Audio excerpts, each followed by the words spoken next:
sa manghang, maglagay ako ng red chili paprika. Kunti lang ganito. Kasi matamis yung kamatis eh. So, para maalat, makuan siya.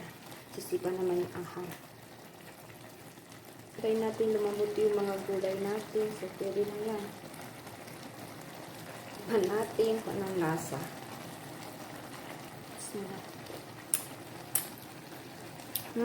Saktong sarap. Alhamdulillah. At napalutin na po siya. Alhamdulillah.